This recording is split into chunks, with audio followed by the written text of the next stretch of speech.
और संत कबीरनगर में मुख्यमंत्री योगी आदित्यनाथ क्या कह रहे हैं, सुनते हैं।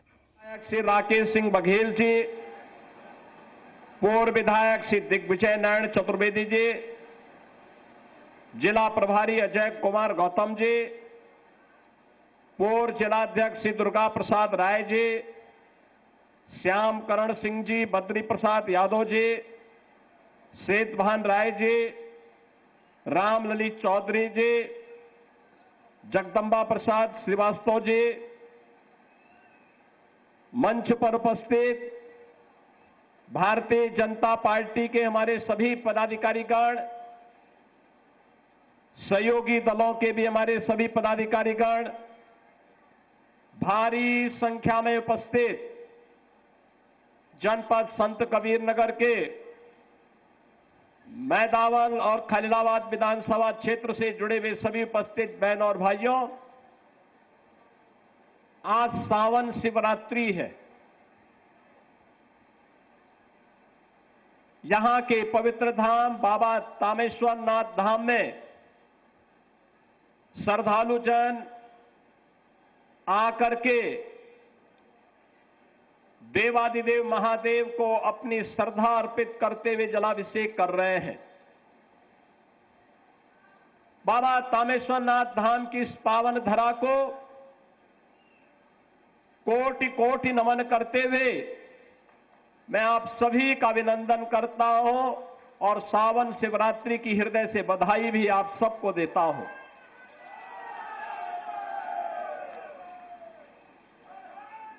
प्रदेश के सभी शिवालयों में भारी भीड़ है। लाखों की संख्या में श्रद्धालु आकर के देवादिदेव महादेव के प्रति अपनी श्रद्धा और भक्ति का परिचय दे रहे हैं। पश्चिमी उत्तर प्रदेश में बाबा ओगड़नाथ,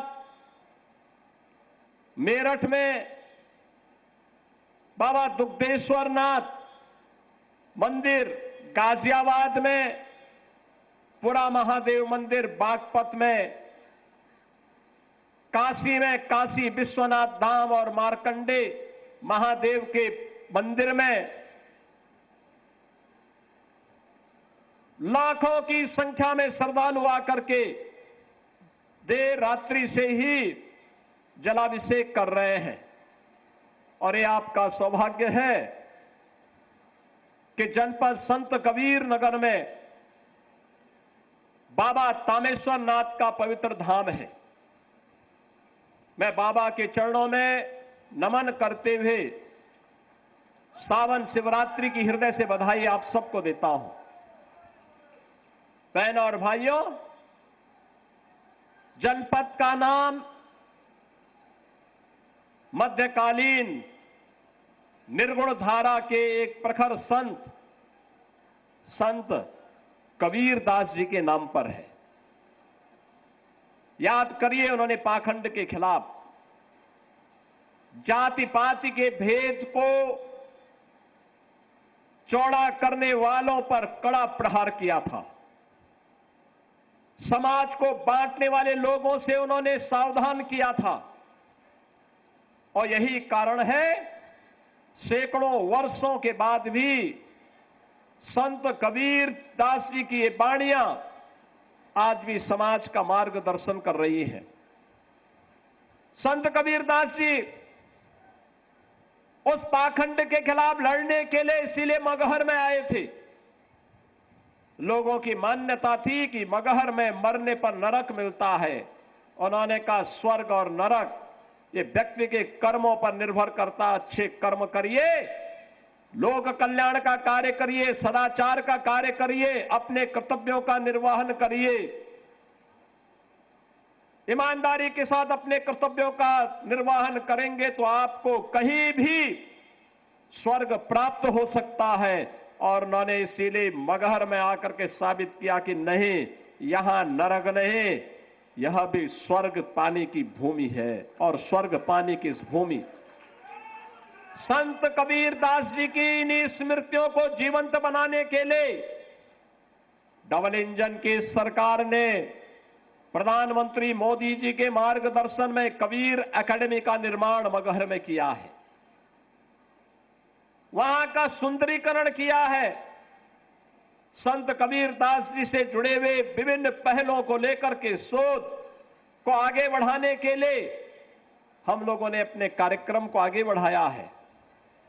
बहनों और भाइयों, बदलता हुआ संत कबीर नगर बदलते हुए उत्तर प्रदेश की कहानी को कह रहा था। जो बातें अभी यहां हमारे दोनों विधायक कह रहे थे, विकास के एक एक मुद्दे को लेकर के मजबूती के साथ अपनी बातों को कह रहे थे। एक ही भाव है, विकास के कार्यों के माध्यम से आम जन के जीवन में परिवर्तन लाना, अपने क्षेत्र का, अपने विकास खंड का, अपनी विधानसभा का और अपने जनपद का विकास कराना। विकास की गति के माध्यम से आम जन के जीवन में प्रगति लाना और इस प्रगति के माध्यम से समृद्धि के नए सोपान को छूते हुए हम भी आत्मनिर्भर और विकसित उत्तर प्रदेश के सारथी बनेंगे, जिससे 2047 के पहले हमारा देश आत्मनिर्भर और विकसित भारत की परिकल्पना को साकार कर सके। यही कारण है कि आज संत कबीर नगर जनपद में कांग्रेस और समाजवादी पार्टी के भ्रष्ट आचरण के कारण जो कताई मिल बंद हो गई थी, आज उसको प्रारंभ करने के लिए फिर से कार्य योजनाएं प्रारंभ हो रही है। ये सीजन याद करिए, ये सीजन संत कबीर नगर, गोरखपुर, बस्ती, सिद्धार्थनगर, कुशीनगर, देवरिया, बलरामपुर, बहराइच, श्रावस्ती, गोंडा के बच्चों के लिए भय और दहशत का कारण बनता था। हर मां इस बात से सशंकित रहती थी कि ये बीमारी, ये नौ की बीमारी, ये मस्तिष्क ज्वर न जाने किस बच्चे को निगल लेगी। कांग्रेस कुछ नहीं कर पाई। समाजवादी पार्टी को 4 बार सरकार बनाने का अवसर मिला था, वह कुछ नहीं कर पाई। ये मैं अपना सौभाग्य मानता हूं, जब डबल इंजन की भारतीय जनता पार्टी नेतृत्व की एनडीए सरकार बनी, आज इंसेफ्लाइटिस को हमने पूरी तरह समाप्त कर दिया। अब नौ की बीमारी नहीं, मस्तिष्क ज्वर नहीं है। अब बच्चों की मौत बीमारी से नहीं हो सकती, वैसे ही नहीं हो सकती जैसे अब कोई माफिया किसी नौजवान की भविष्य के साथ खिलवाड़ नहीं कर सकता। ये बीमारी इस क्षेत्र के लिए बीमारी और यूपी को बीमारू राज्य ये कांग्रेस और समाजवादी पार्टी ने दिया था। पाप ये करते थे, भुक्तभोगी आपको होना पड़ता था, यहां के नौजवानों को होना पड़ता था, यहां के बच्चों को होना पड़ता था।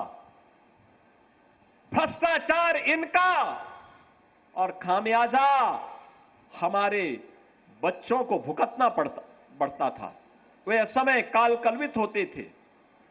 आज बहनों और भाइयों, बीमारी को भी समाप्त किया और माफिया को भी समाप्त किया। माफिया मुक्त, कर्फ्यू मुक्त उत्तर प्रदेश। पर्व और त्योहार के पहले हमें कभी मैदावल में, कभी बखिरा में, कभी खलीलाबाद में, कभी धनघटा में दुर्गा पूजा पंडाल लगाने के लिए आना पड़ता था। दुर्गा मूर्ति विसर्जन के लिए आना पड़ता था। रामनवमी के जुलूस को, शोभा यात्रा को आगे बढ़ाने के लिए आना पड़ता था। अब मैं कह सकता हूं, मैं लखनऊ से ही देख सकता हूं कि आपकी शोभा यात्रा और आपका मूर्ति का पंडाल सुरक्षित है। कोई भय नहीं, कोई भय नहीं। अब राह चलते हुए किसी बेटी को कोई गुंडा छेड़ नहीं सकता है। ईमानदारी के साथ व्यापार करने वाले किसी व्यापारी के साथ कोई जबरदस्ती नहीं कर सकता है। उसे मालूम है बेटी के साथ छेड़खानी की और व्यापारी के व्यवसाय में अनावश्यक हस्तक्षेप करके लूटपाट करने का प्रयास किया तो खामियाजा एक ही होगा, या तो जेल जाना पड़ेगा या जहन्नुम की यात्रा के लिए तैयार रहना पड़ेगा। बहनों और भाइयों, जब इस दृढ़ इच्छा शक्ति के साथ कार्य होता है तब परिणाम आते हैं। पहले आज जब हम तामेश्वरनाथ धाम की बात करते हैं, कॉरिडोर बनाने की बात करते हैं, तो बहनों और भाइयों, ये धाम में कॉरिडोर बनाने की बात इसलिए हो पा रही है क्योंकि हमारे पास पैसा है। हमारी भगवान शिव के प्रति, देवादिदेव महादेव के प्रति हमारी आस्था है। भारत की विरासत का हम सम्मान करना चाहते हैं। इससे पहले पैसा था, लेकिन यही पैसा कब्रिस्तान की बाउंड्री वॉल के नाम पे खर्च हो जाता था। ये पैसा कहीं पे संत कबीर एकेडमी के लिए नहीं खर्च होता था। संत कबीर तो निर्गुण धारा के थे। उन्होंने जितना मुस्लिम कट्टरपन के खिलाफ कहा, उतना ही हिंदू कट्टरपन के खिलाफ भी कहा। लेकिन हिंदू ने उन्हें पूजा है और मुसलमान दूर से भी नहीं छूना चाहता है। यही अंतर है, यही अंतर है। आज संत कबीरदास जी के नाम पे एकेडमी बनती है, ऑडिटोरियम बनता है, और साथ साथ बाबा तामेश्वर नाथ धाम के कॉरिडोर के निर्माण के लिए भी हम कार्य कर रहे हैं। मैंने तो कहा है तामेश्वर नाथ धाम के लिए जितने लोग वहां बसे हुए हैं, उनको हम मुआवजा देंगे, बसाने की व्यवस्था करेंगे। वे लोग सहयोग करेंगे तो आने वाले कई 100 वर्षों के लिए, आने वाली पीढ़ी के लिए उत्तम धाम का निर्माण हो जाएगा। पैसे की कमी नहीं, पैसा हम दे देंगे, वे सहयोग तो करें। बैजूनाथ धाम का मंदिर बीच में क्षतिग्रस्त हुआ था। हमने धर्मार्थ कार्य विभाग को कहा है जल्दी से उसका प्रस्ताव मंगाओ, वहां पे भी कोई कार्य होना चाहिए, बैजूनाथ धाम में भी होना चाहिए काम। बहनों और भाइयों, आपकी आस्था को सम्मान देने वाली सरकार होगी तो ही विकास करा पाएगी। जिनके मन में आपकी आस्था के प्रति सम्मान का भाव नहीं, वे विकास भी नहीं करा सकते। वे छात्रों की छात्रवृत्ति को हड़प जाते थे, विकास के कार्यों को लूट मचा देते थे, नौजवान की नौकरी में लूट मचती थी, किसानों के लिए आने वाली योजनाओं में भी व्यापक भ्रष्टाचार था। आप सोचो, कोई ये कल्पना कर सकता है? पूछना चाहिए कांग्रेस और समाजवादी पार्टी से, एक बात पूछनी चाहिए। अकेले संत कबीर नगर की जब मैं बात करता हूं तो बहनों और भाइयों, प्रधानमंत्री आवास योजना में ग्रामीण और शहरी को मिलाकर के अगर संत कबीर नगर में हम देखेंगे 95,000 परिवारों को एक एक आवास मिला है। 95,000 परिवारों को। 3.5 लाख गरीबों के घर में शौचालय बना है पिछले 9 वर्ष के अंदर।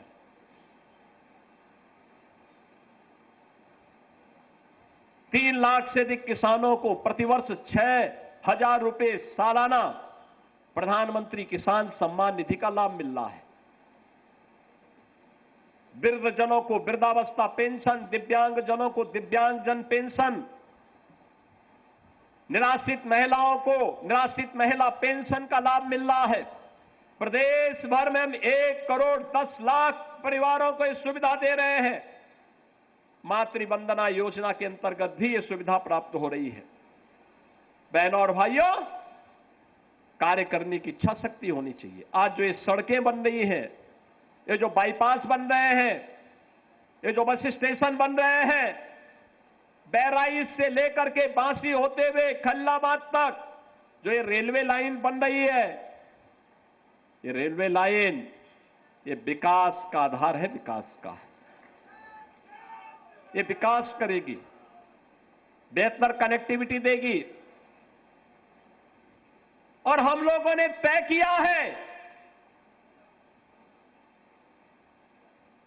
लैंड बैंक जैसे ही यहां का तैयार होगा, तो हम लोग संत कबीर नगर में भी एक विकास प्राधिकरण के गठन की कार्रवाई को आगे बढ़ाएंगे।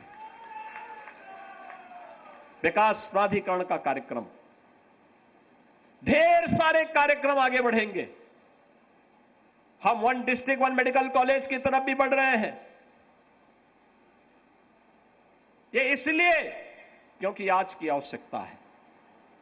आज सड़कें अच्छी हैं। पहले क्या था?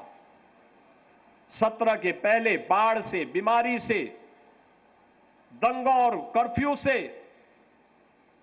आस्था पर हो रहे प्रहार से, गुंडागर्दी से, गरीबों की जमीनों पर हो रहे कब्जे के कारण आम जन त्रस्त रहता था। गरीब को राशन नहीं मिलता था, शासन की सुविधा का लाभ नहीं मिलता था। आज तो बिना भेदभाव के सब योजनाओं का लाभ मिल रहा है। जिन 95,000 गरीबों को मकान की सुविधा मिली है, आवास की सुविधा का लाभ मिला है, बहनों और भाइयों, उन्होंने कभी सोचा भी नहीं होगा कि बिना किसी सिफारिश के मकान मिल पाएगा। जिन 3.5 लाख परिवारों के घर में शौचालय बना है, उन्होंने कभी सोचा भी नहीं होगा। लेकिन ये डबल इंजन की सरकार है, मोदी जी का मार्गदर्शन और नेतृत्व है, युवा के लिए नौकरी है, रोजगार भी है। आज जो एक कांग्रेस और समाजवादी पार्टी प्रोपोगंडा कर रही है, मैं इनसे पूछना चाहता हूं, इन्होंने क्या किया था? बीमारी से मौतें होती थी, गरीब का बच्चा मरता था, ये मौन रहते थे, मौन रहते थे।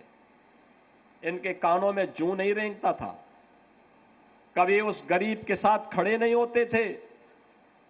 आज तो गोरखपुर में बीआरडी मेडिकल कॉलेज भी स्वस्थ है, सुपर स्पेशलिटी की सुविधा भी है, एम्स बन गया है।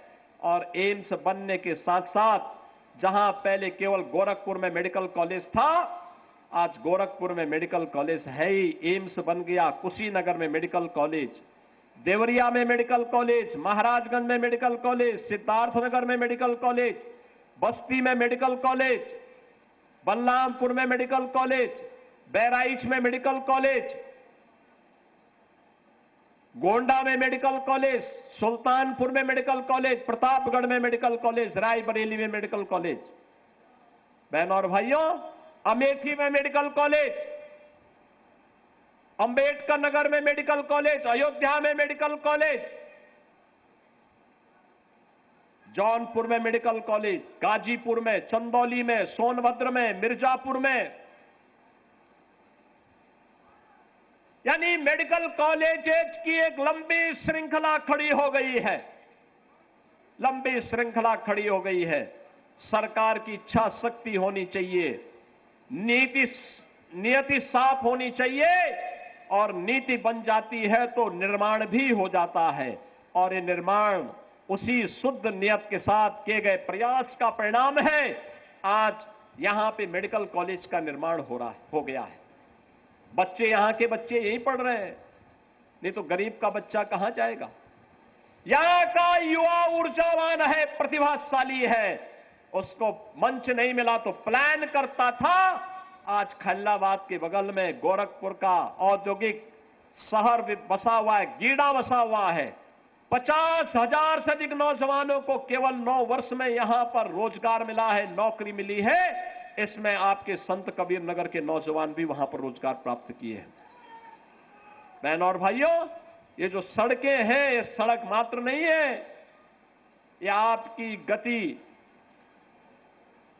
को बढ़ाने के लिए और उस गति को प्रगति में बदलने का एक माध्यम है।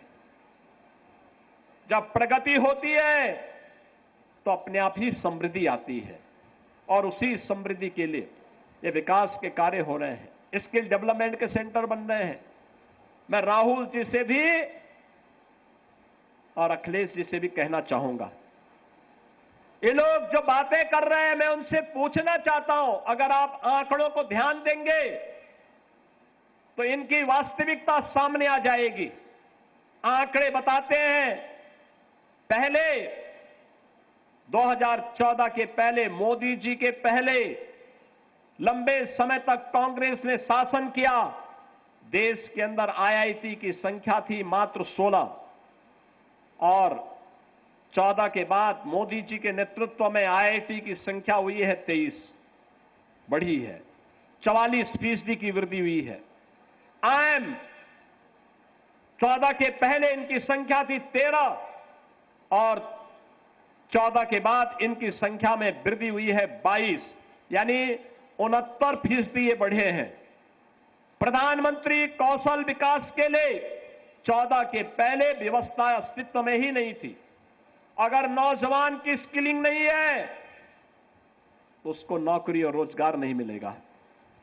और आज देश भर में लगभग 600 केंद्र संचालित हैं और लगातार राष्ट्रीय कौशल विकास मिशन के माध्यम से एक नेटवर्क को आगे बढ़ाने का काम देश के अंदर तेजी के साथ चला है। एम्स 2014 के पहले थे 7, आज है देश में 23। मेडिकल कॉलेज 431 थे 2014 के पहले और आज है 818, यानी 93% की वृद्धि हुई है।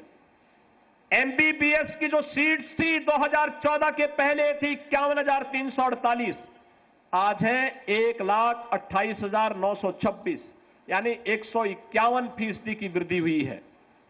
मेडिकल कॉलेज की पीजी सीटें 14 के पहले थी 31,185 और 2014 के बाद इनमें वृद्धि हुई है 85,822, यानी 175% की वृद्धि हुई है।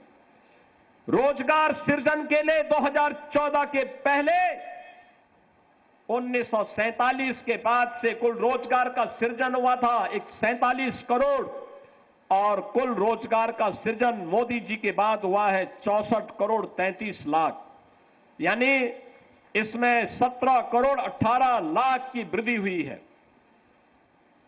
स्टार्टअप की संख्या 500 से कम थी 14 के पहले, आज 2,23,000 से अधिक स्टार्टअप है देश के अंदर और देश के अंदर एक नया इकोसिस्टम स्टार्टअप का तैयार हुआ है। यूनिकॉर्न इनमें पहले केवल 4 थे, आज इनकी संख्या 125 हुई है।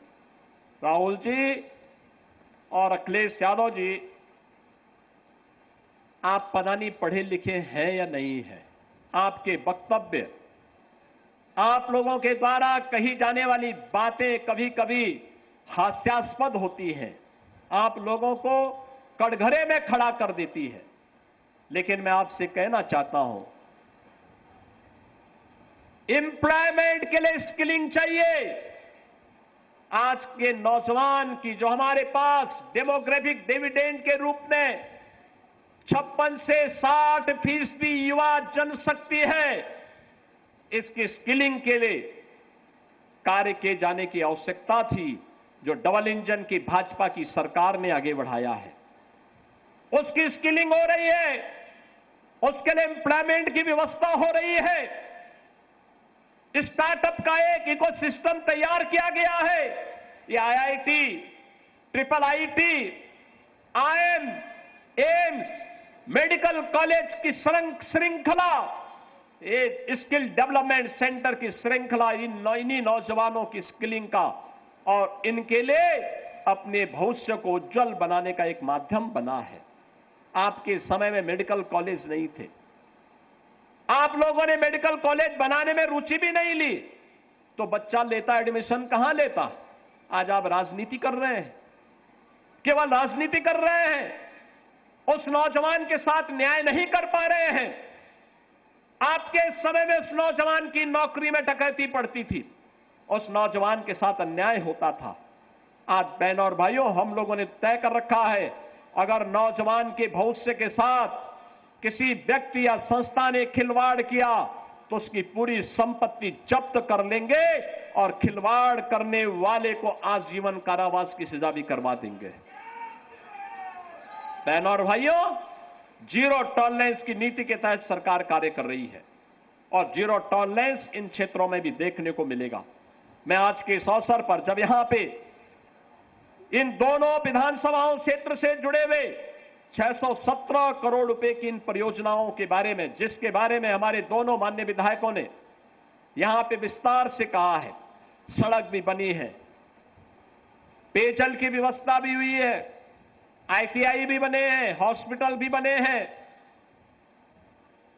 अन्य तमाम कार्य यहां के जो आवश्यक थे उन सभी कार्यों का यहां पे शिलान्यास और लोकार्पण का कार्यक्रम संपन्न हो रहा है।